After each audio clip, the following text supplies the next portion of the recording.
नमस्कार दोस्तों, 1 फरवरी 2003 का दिन जब पूरा विश्व एक नए चमत्कार की आशा में बैठा था।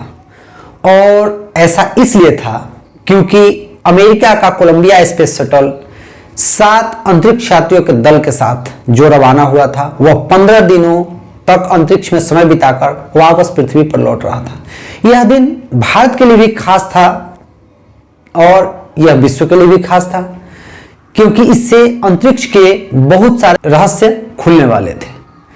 लेकिन तभी कुछ ऐसा होता है जिसकी किसी ने भी कल्पना नहीं की थी, क्योंकि जैसे ही कोलंबिया स्पेस शटल पृथ्वी के वायुमंडल में प्रवेश करता है तभी वह 2 भागों में टूट जाता है और सारे अंतरिक्ष यात्री मारे जाते हैं। जी हाँ दोस्तों, आज हम लोग बात करने वाले हैं भारतीय अंतरिक्ष यात्री कल्पना चावला के बारे में, जो कि बहुत ही प्रसिद्ध व्यक्तित्व की रही हैं और इन्हें लगभग हर कोई पहचानता है, यानी विश्व के सभी लोग। दोस्तों, आज हम लोग यही जानेंगे कि कल्पना चावला का जीवन कैसा था, वह किन संघर्षों के साथ इतनी ऊंचाई तक पहुंची और उनके जीवन में यह अंतिम क्षण कैसा रहा। इन सब के बारे में आज हम लोग बात करेंगे। तो चलिए शुरू करते हैं इस वीडियो को। दोस्तों, कल्पना चावला का जन्म 17 मार्च 1962 को करनाल हरियाणा में हुआ था। इनके माता का नाम सन जयोति देवी तथा पिता का नाम बनारसी लाल चावला था। कल्पना चावला अपने भाई बहनों में सबसे छोटी थी और कल्पना चावला की पढ़ाई टैगोर पब्लिक स्कूल करनाल में ही हुआ था, यानी इन्होंने अपनी प्रारंभिक पढ़ाई वहीं के एक कॉन्वेंट स्कूल में की थी और उनकी जो शिक्षा थी वह करनाल हरियाणा में ही हुई थी। क्योंकि कल्पना चावला जो थी वह शुरू से ही अंतरिक्ष के चीजों में बहुत ज्यादा इंटरेस्ट लेती थी। जब उनके स्कूल का खेल या किसी समय का पीरियड आता था तो बाकी बच्चे खेल में व्यस्त हो जाते थे, लेकिन वो जो थी वो अपने क्लासरूम में ही बैठकर अंतरिक्ष यान, तारे, चांद, इन सब का चित्र बनाते रहती थी। इससे उनके उस व्यक्तित्व का पता चलता है कि वो कितनी रुचि रखती थी अंतरिक्ष के बारे में। दोस्तों, कल्पना चावला बचपन से ही निडर प्रवृत्ति की थी और वह कठिन परिश्रमी और काफी मेहनती भी थी। कल्पना चावला ने जब अपने परिवार के रुचि से हटकर फ्लाइंग का करियर चुना तो उसके परिवार सहित सभी लोग बेहद आश्चर्य में पड़ गए, क्योंकि उनके परिवार के लोग उन्हें डॉक्टर बनाना चाहते थे। लेकिन उन्होंने अपने परिवार की बातों से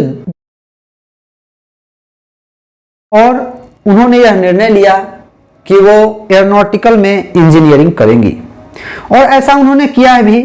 उन्होंने 1982 में पंजाब इंजीनियरिंग कॉलेज से पहली भारतीय महिला एरोनॉटिकल इंजीनियर होने का गौरव प्राप्त किया, क्योंकि उनके पहले कोई भी महिला एरोनॉटिकल इंजीनियरिंग का कोर्स नहीं की थी।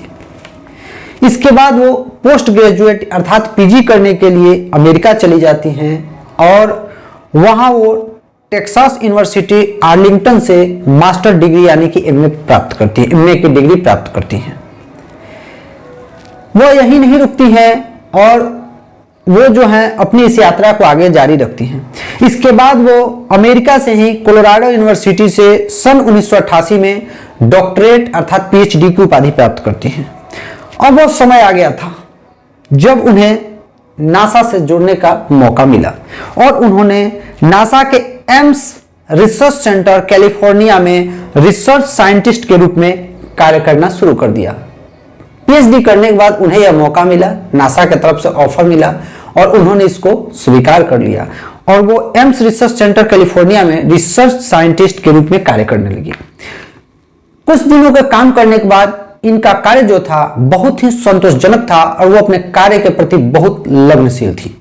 इससे प्रभावित होकर नासा में इन्हें एस्ट्रोनॉट बनने का मौका मिला और उस समय एस्ट्रोनॉट बनने के लिए एप्लीकेशंस मांगे गए थे। उस एप्लीकेशंस में कुल 2062 एप्लीकेशंस आए थे, यानी कि 2062 आवेदन प्राप्त हुए थे एस्ट्रोनॉट बनने के लिए, जिनमें से मात्र 19 लोगों का चयन किया जाना था और उस 19 लोगों में एक नाम कल्पना चावला का भी था।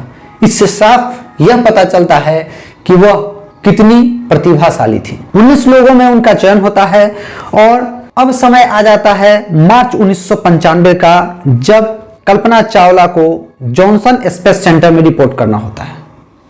एज ए एस्ट्रोनॉट वह जॉनसन स्पेस सेंटर में रिपोर्ट करती हैं और 19 नवंबर 1997 को उनकी वह जो ख्वाब है वह पूरा होता है जिसके लिए वह इस धरती पर जन्म ली थी। यानी 19 नवंबर 1997 को उनकी अंतरिक्ष की पहली उड़ान होती है और इस दौरान वह 15 दिन का समय अंतरिक्ष में बिताती हैं और इस तरह वो सकुशल धरती पर भी लौट आती हैं। उनकी पहली उड़ान काफी सफल रही थी और वह एक अंतरिक्ष यात्री बनकर अपने सपने को पूरा भी कर रही थी। जब वो अपनी टीम के साथ 15 दिनों की यात्रा के बाद अंतरिक्ष से धरती पर सकुशल वापस आती हैं, तब उनकी प्रसिद्धि और भी बढ़ जाती है और इसी के साथ वह प्रथम भारतीय महिला अंतरिक्ष यात्री बनने का गौरव भी प्राप्त कर लेती हैं, जिससे विश्व सहित पूरे भारत के लोगों को गर्व महसूस हो रहा था। इसी तरह समय बीतते गया। कल्पना चावला का जो सफलता था वह दिनों दिन बढ़ते गया। अब समय आ चुका था कल्पना चावला के जीवन का वह पड़ाव जो कि उनके दूसरी अंतरिक्ष यात्रा और या कहे कि अंतिम अंतरिक्ष यात्रा था। जी हाँ दोस्तों, कल्पना चावला के प्रतिभा को देखते हुए उन्हें नासा के द्वारा फिर से अंतरिक्ष यात्रा के लिए चुना गया और इस अभियान में कल्पना चावला सहित कुल 7 अंतरिक्ष यात्री जुड़े हुए थे और ये सभी लोग कोलंबिया स्पेस शटल STS-107 से अपनी यात्रा की शुरुआत करने वाले थे।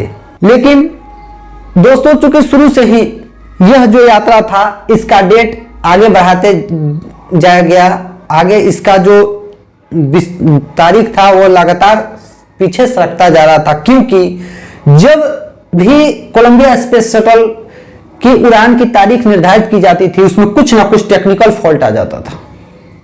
इस टेक्निकल फॉल्ट के कारण फिर से अंतरिक्ष यात्रा का जो तारीख था वह आगे की ओर बढ़ा दिया जाता था। शायद ईश्वर पहले से ही इसके लिए उन्हें संकेत दे रहे थे और अंततः 16 जनवरी 2030 को कल्पना चावला ने कोलंबिया शटल से अपने दूसरे तथा अंतिम अंतरिक्ष यात्रा की शुरुआत की, जो कि शायद उनका अंतिम अंतरिक्ष यात्रा था।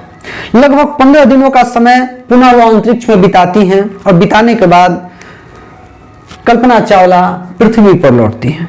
लेकिन तभी जैसे ही कोलंबिया स्पेस शटल पृथ्वी के वायुमंडल में प्रवेश करता है तभी जोरदार उसमें विस्फोट हो जाता है और कोलंबिया स्पेस शटल सहित सारे अंतरिक्ष यात्री खत्म हो जाते हैं और उनके अवशेष टेक्सास शहर के ऊपर छोटे छोटे टुकड़ों में गिरते हुए नजर आते हैं, जैसे लगता है कि जलते हुए कोई एस्ट्रॉयड गिर रहा हो।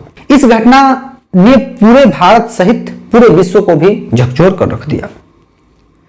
दोस्तों, आज भले ही कल्पना चावला हमारे बीच नहीं है, फिर भी वह आज के युवाओं के लिए प्रेरणा स्रोत हैं, क्योंकि उन्होंने अपने सपने को पूरे करने के लिए जो परिश्रम किया और जो मेहनत किया उसका कोई भी जवाब नहीं है और वह हमेशा ही हम लोग के लिए प्रेरणा स्रोत रहेंगी।